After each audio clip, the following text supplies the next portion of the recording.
Pradėkime nuo Paul Ekmano. Paul Ekmanas, kaip sakiau, studijavo emocijas 50 metų. 50 metų studijavo emocijas. Nuo Papua Gvinėjos iki šiuolaikinių žmonių. Padarė labai paprastas išvadas. Yra, kad kiekvienas žmogus, ar jis būtų amerikietis, ar japonas, ar lietuvis, ar Papua Gvinėjos žmogus, gali būti net neįsivyšęs intelektualiai. Visos emocijos veikia tais pačiais raumenim.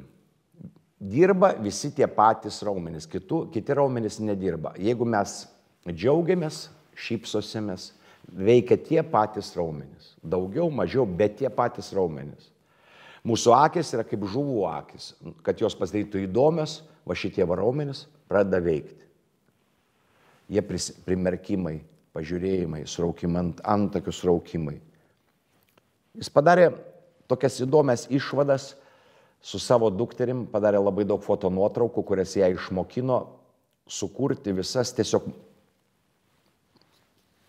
veržiant, suspaudžiant į tam tikrą formą savo veido raumenis, padaryti tam tikras emocinės išraiškas. Ir taip aš supratau, kad tai yra didžiulis raktas, teisingas raktas į aktorinės mokyklos, ypatingai į kino mokyklos, į kino aktoriaus ruošimo metodiką. Tai yra didžiulis raktas, bet ne tik ir kino, taip pat ir į teatro aktoriaus. Žodžiu, Paul Ekmanas suskirsto emocijas į septynias svarbiausias emocijas. Va tada aš supratau, kad tas 7 emocijas aš turiu išmokyti, kad mano užduotis yra išmokyti, įsišaukti šitas 7 natas aktorių, kad jis turi išmokti, išsišaukti šitas 7 natas. Pačios pagrindinės emocijos, kurias turi žmogus ir be kurių mes negalėtume niekaip įsiversti gyventi. Be šitų emocijų mes negalėtume išgyventi šitoje žemėje. Jos yra pačios seniausios, kas yra žmoguje, atkeliavusios nuo pat seniausių laikų. Tai yra emocijos mūsų glūdi limbinėse, pačiose seniausiose mūsų smegenyse. Reiškia baimės emocija, pykčio emocija, džiaugsmo, liūdesio, nustebimo, pasišlykštėjimo ir panikos. Pridėčiau niekinimo. Panika, niekinimas, pažeminimas galėtų eiti šitą žodį, šitą pažeminimas. Kaip suvokti aktoriui, kas tai yra ta emocija? Pirmiausia, emocija yra, jin gimsta ir atsiranda, kada mano personai, mano asmeniui gresia mirtinas pavojus. Mirtinas pavojus, man gresia mirtinas. Tada atsiranda kojas iš karto muša, pagal visas mūsų psichofiziką pradeda mušti į kojas, nubėga raumo, kad mes, kraujas, kad subėga, kad mes galėtume bėgti. Atkreipkite dėmesį labai, į kas labai svarbus, kad baimė pagimdo beveik visas šitas emocijas. Baimė. Netgi galvočiau liūdesio emocija taip pat. Nustebimo. Baimė, pasišlykštėjimo emocija. Mes be jos negalėtume, pavyzdžiui, išgyventi, kaip sako Paul Ekmanas. Vien todėl jinai nuostabi, kad mes išvėmėme, pavyzdžiui, mums pasidaro britkus arba smarvę, ar kas mes neinam į tą aplinką, kuri mums sukelia uoslė. Pasišlykštėjimas mums. Mes neimam maisto, mes pasišlykštim kažkokią tai purvinų žmogum, nebendraujam su juo, ar ne kažkokiu tai, neapsikrečiame tam tikromis lygomis. Pasišlykštėjimo emocija taip pat mums padeda išlikti šitoje. Reiškia, šitos visos emocijos mums padeda išlikti. Kiekviena šitų emocijų turi savo pavydalą, turi savo formą. Pavyzdžiui, baimės emocija, jin turi savo formą, ją galėtumėte rasti, aktoriai galėtų rasti psichologijos atlase, yra parodyta, ką žmogus daro, kada jis išsigąsta. Kiekvienas žmogus, tai yra įrodyta net mokslu, pirmiausia, jis įsikabina, į kažką jis įsikabina. Įsikabina rankomis, į kažką įsikabina. Nuo naujagimio iki suaugusiojo. Jis įsikabina į kažką. Galima įsikabinti rankomis. Galima, jeigu jūs pastebėjote, įsikabinę, kada mes įsikabiname į krūtinę ir sakome, aš tave užmušiu, Mes taip pat įsikabiname į kitą iš baimės, bijodami, kad jo neužmušt. Iš baimės, kas gali atsitikti mums. Mes taip pat įkratome, reiškia įsikabinimas, jisai yra aktoriui, yra vienas iš svarbiausių momentų. Netgi sakau, nustebimas, taip pat, kuri yra pagal Paul Ekman, yra pati trumpiausia emocija. Jos iš vis negalima beveik užfiksuoti.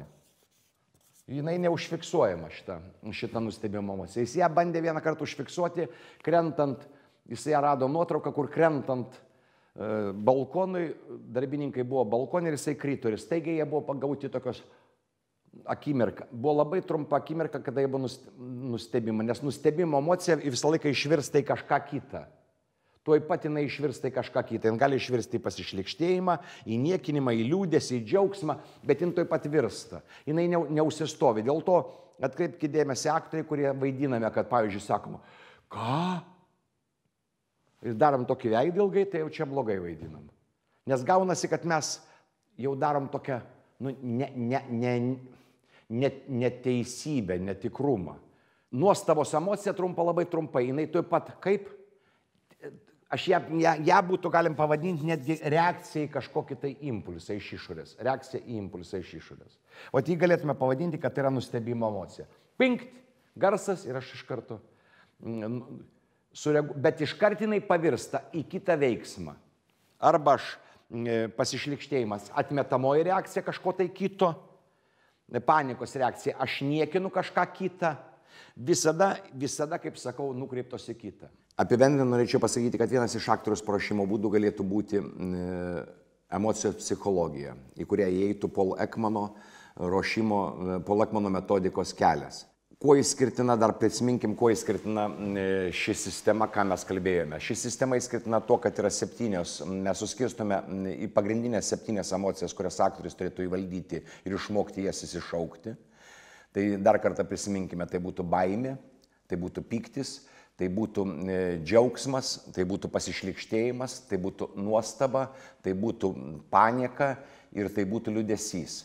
Norėčiau, kad jūs atkreiptumėte į patį svarbiausią dėmesį, kad negatyvios emocijos yra 6, viena iš pozityvių emocijų yra tik viena džiaugsmo emocija. Vadinasi, daugiau aktoriui reiktų kreipti dėmesį į tokį, sakykime, prasmingą egzistencinį emocinį liūdesį, jeigu tai būtų galima pasakyti. Ar ne? Galėtume pasakyti, kad šitas ruošimo būdas, aktoriaus meistriškumo būdas, jis buvo pradėtas Meyerholdo, kurie tada jis buvo ją pavadinęs biomechanikos būdu, Michailas Čechovas buvo pavadinęs technikos būdu, kaip iššaukti savo emocijas techniškai per formą. Mes galėtume pavadinti, kad tai grįžtamasis, lietuviškai vadintųsi grįžtamasis ryšys, arba angliškai būtų feedbackas.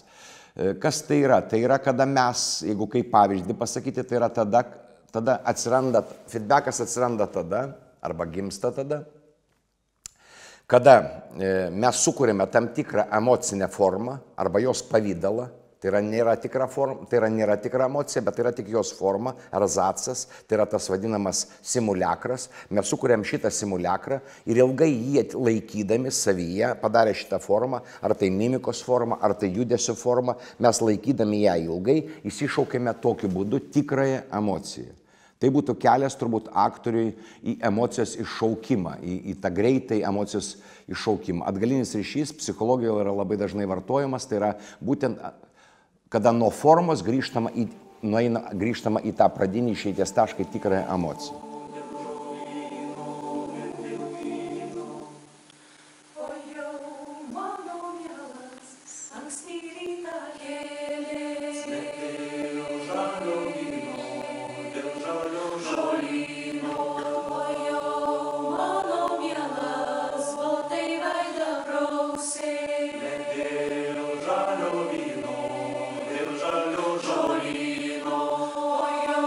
Mano mielas, maškinė